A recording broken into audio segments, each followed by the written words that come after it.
And it looks like we're live on YouTube. Let me just shut down this window real fast.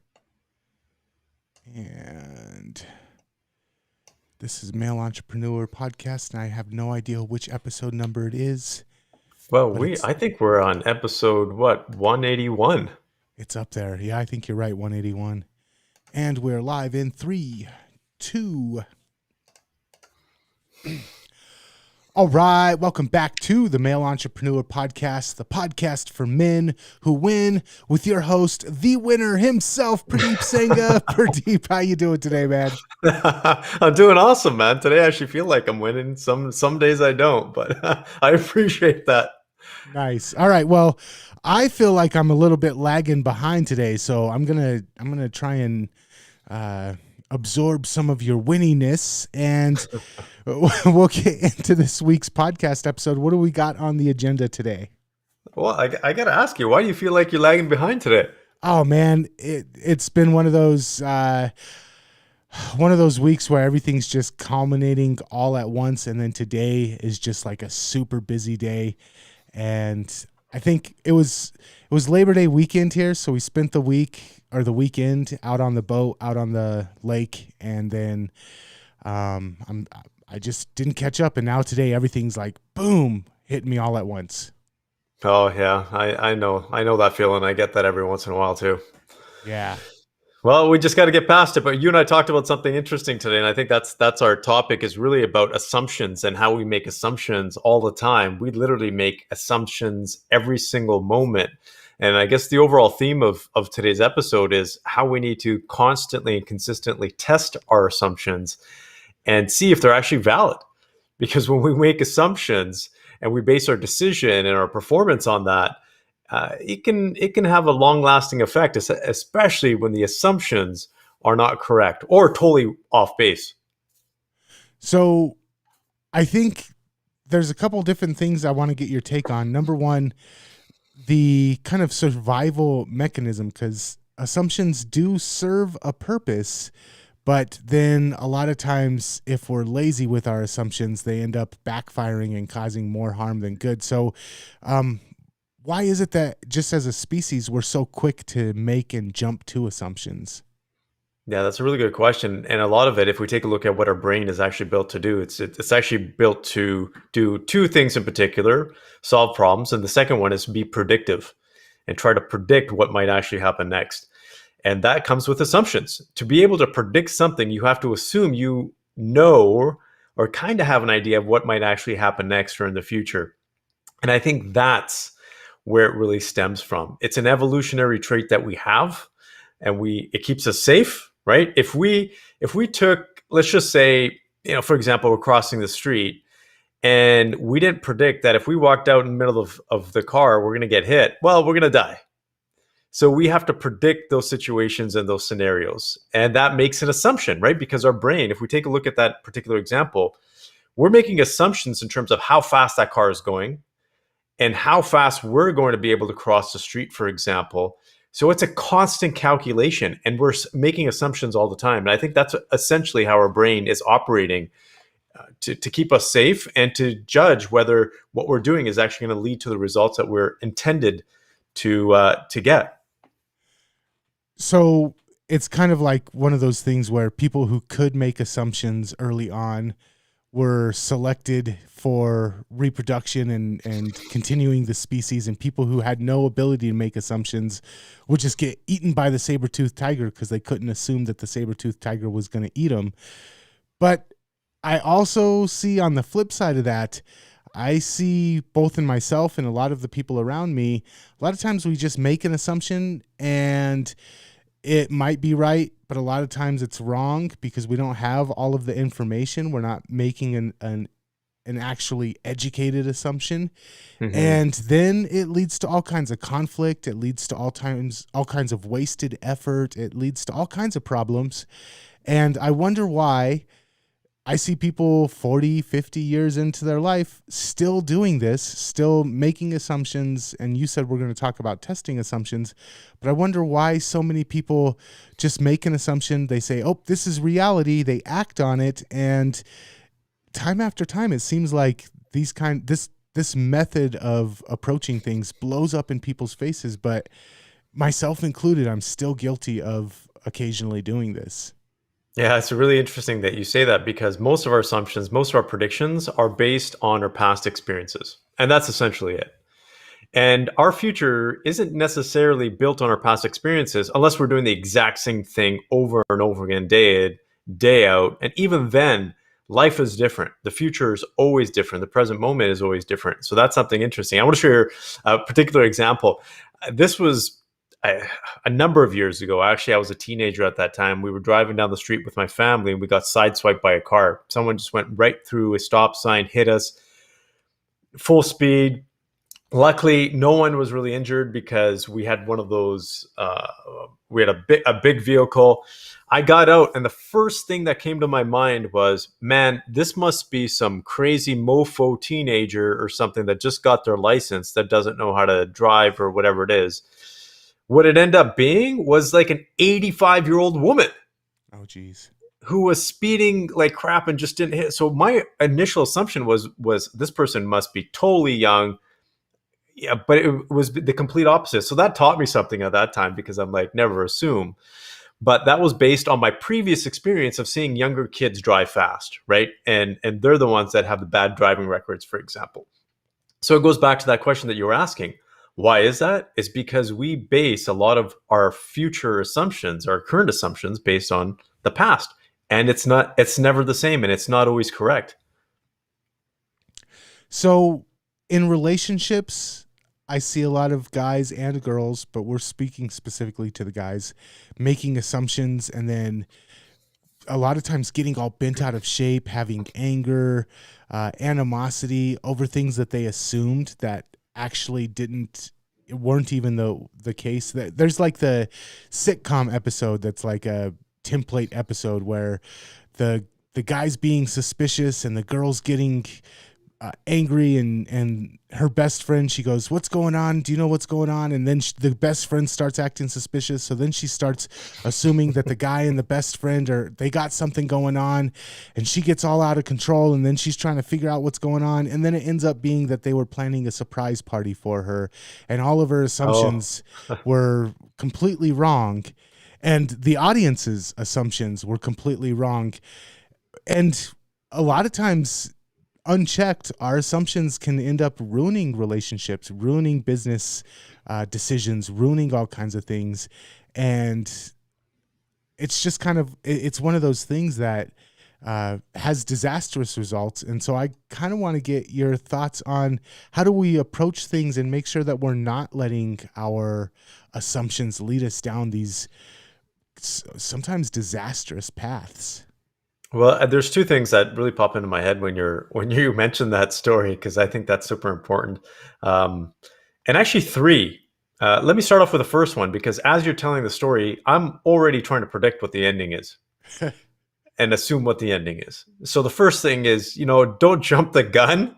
Be present and observe the information that you're actually getting for what it's worth, not necessarily what you think the end result is going to be. The second thing is really about being mindful. And that's really what it is. The concept that people talk about from a spiritual perspective or a Buddhist perspective, people say, be the observer, which means that pull yourself out of the situation and almost be kind of like a third person observing. So if you take a look, we are living in our own storyline. We are the main actors in our own storyline, but we kind of have to pull ourselves out a little bit and pretend like we're the director and the producer and be like, okay, what are different angles here? Right? What angle can we shoot this film in or this life in? What are we seeing here at this angle? What are we not seeing at this angle? And what's a better angle to take a look at things? And that's essentially it. If you can pull yourself out of yourself or that current situation and look at things from a different perspective, maybe a different person's perspective, maybe the opposite person's perspective. This is something I try to do all the time when my wife and I butt heads, for example, is I always think, okay, if I was my wife, I kind of grew up in my wife's shoes. How would I think? And it always puts me in check because I'm like, of course I would think this way, or perhaps I may think this way, but I can't expect her to think like me. So I'm trying to put myself in other people's situations, and it clears things up for me. And I'm like, oh, that makes sense, right? I can kind of see their perspective now. So that's important, pulling yourself out as an observer. But here's a third element, which I've learned through academic studies and business studies and being in the corporate world, for example, and a lot of the stuff that we do around innovation, right? Because that's my academic background, is strategy and innovation. And one of the biggest things that we're taught in innovation and strategy is always test your assumptions. But the interesting thing as an innovator, what they teach you is always try to prove your assumptions wrong. So go out there and try to prove your assumptions wrong. What most people do is they try to prove their assumptions right. And if you can go out there and try to prove your assumptions wrong over and over again, well, then you actually have something. If you haven't been able to prove it wrong, then your assumption is more likely to be correct. But if you can easily poke holes in your assumption, then that tells you something. I think a lot of the things, and me included, Nathan, is a lot of times we don't want to poke holes in our own assumptions because we don't want to look wrong, right? We don't want to look like we don't know anything. And sometimes we don't want to change our ways because we're comfortable in our own existing assumptions and beliefs. So it's an uncomfortable feeling to try to poke holes in your own assumptions.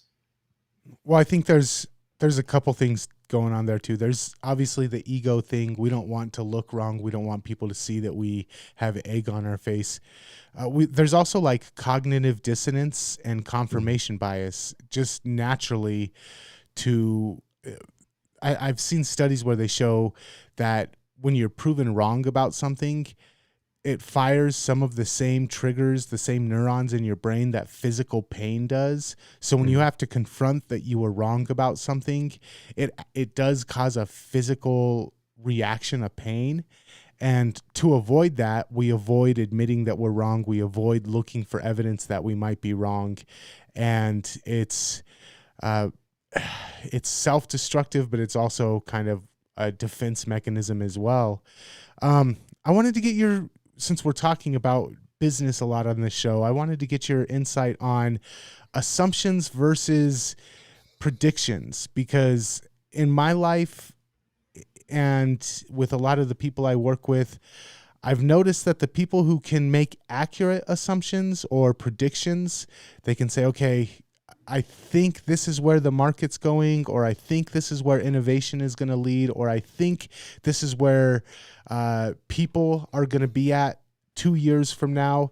The people that have the ability to make assumptions accurately have a huge advantage. And so I kind of wonder, is it the same thing? Is there a difference between predictions and assumptions? What to keep in mind if you're somebody who says, well, I make assumptions all the time, and more often than not, they're profitable for me? Mm-hmm. Yeah, a really good question. To make a prediction, you have to make assumptions. So that's essentially how I decipher it: is assumptions, you put a bunch together and you create a prediction or a number of predictions. So you have to always test your assumptions, and that's how you become more successful in terms of being able to predict something, is you test your assumptions. That's why things like scenario planning is absolutely essential when it comes to business, and especially business strategy, right? You have to plan different scenarios and say, okay, if scenario A happens, what are the possibilities? What are the challenges, pros, cons, whatever it is? Scenario B and scenario C. But here's the interesting thing: it's never A, B, or C. It could be a combination of. Right? So it's never one way. It's a combination of. And so that's why some people say, well, high probability, medium probability, and low probability, or let's just say worst case, moderate case, or best case scenarios. Well, guess what? You could have a best case scenario, and then it can go into worst case scenario, right? And that's where we have to be able to have better assumptions. And essentially, when it comes to assumptions, it's literally just testing them out. They are a hypothesis. That's essentially what they are. And we have to understand that everything is about, okay, making an assumption and testing it out. And here's what I always tell people: always plan for good things, but always plan for bad things as well. So if you do scenario analysis for good situations, make scenario analysis for bad situations. And why do you do that? And I'll give you an example, business example. When we're doing strategy with businesses, we always say, okay, let's do worst case scenarios in terms of if something goes bad, what are the signs of things going sideways? If you can outline that before you actually move forward, guess what? As soon as some of those signs start to pop up, you're like, okay, now we need to move. We may need to do something differently because you've already played that scenario in your head. But most people don't do that. Most people don't do scenario planning, so they haven't played the scenario in their head, and then they're kind of caught like deer in headlights, or they don't see the signs at all. And I think that is the bigger challenge when it comes to assumptions, Nathan, is that if we're not testing our assumptions, we don't know if those assumptions are going in our favor or not in our favor. And that's ultimately it. And I'd hate to say it because it seems weird thinking about this because you could become paranoid, right? You could be like, shit, I'm making assumptions all the time. Like, how do I test all these assumptions?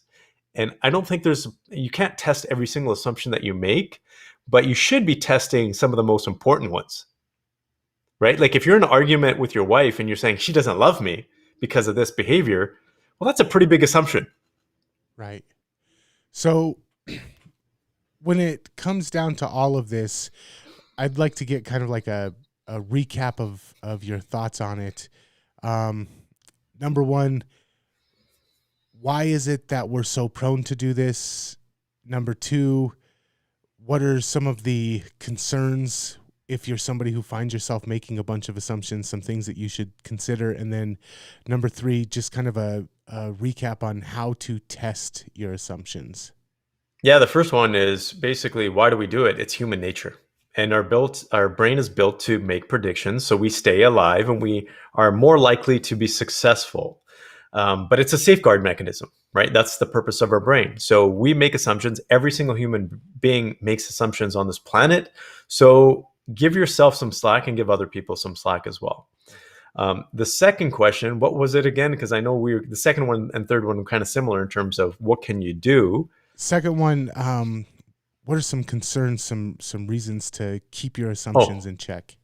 Yeah, absolutely. And that's great. The reason is because if you have really bad or outdated assumptions, you're going to be going down the wrong path. Mm-hmm. That's essentially it. And it's important because we also take on assumptions that other people make. Right? Mm. And that's important too, because if you take on other people's assumptions, you got to know what they're basing their assumptions on. So be very cognizant of that, because I'll give you an example. Is accountants, right, are notorious for making assumptions. And so always, you might think that your accountant knows it all inside and out, but test their assumptions. And there's a number of times, and I say that very openly and for a reason, is because I've had to test my accountant's assumptions. And sometimes those assumptions are not right. And the third one is in terms of how do you get past it is you test it and you treat it like an experiment. Right? And you say, if I pull myself out of this situation, how can I look at things differently? How can I look at things from a different person's perspective? And ultimately, how do I test this assumption to be wrong? Because if you play it as a game, if it's more almost humorous for you and there's a curiosity for you around that, then you're more likely to be able to overcome those assumptions that are actually holding you back in life. If you stick with your assumptions, and if those assumptions are not correct or holding you back, then you're going to be in the same spot a year from now, 2 years from now. And I see a lot of people, unfortunately, get stuck for that very reason. So what I like about this is the old saying says, never make assumptions. It makes an ass out of you and me. But the truth is, it's okay to make assumptions as long as you're testing them, as long as you're using the best and most accurate information possible. And if you know how to make assumptions correctly, it can actually be very beneficial for you. Yeah, absolutely. Because guess what? 90% of your competition is making their decisions based on assumptions that may not be correct. So if you can even improve your accuracy by, let's just say 20%, you're going to outcompete your competition. Nice. All right, Purdeep, we went pretty deep on this one today. When you told me what we were going to be talking about, I assumed that it was not going to be as deep of a podcast episode as it was. If people want to check out more episodes, where's the best place to go? Yeah, check out our lovely faces on youtubeformen.com. Please go there and subscribe to this channel. Again, we've seen some increase in subscription. Thank you so much for supporting us on that. And if you want to just listen to the audio, check out mailpodcast.com. All right, man. Until next time, we will catch you later. Yeah, can't wait.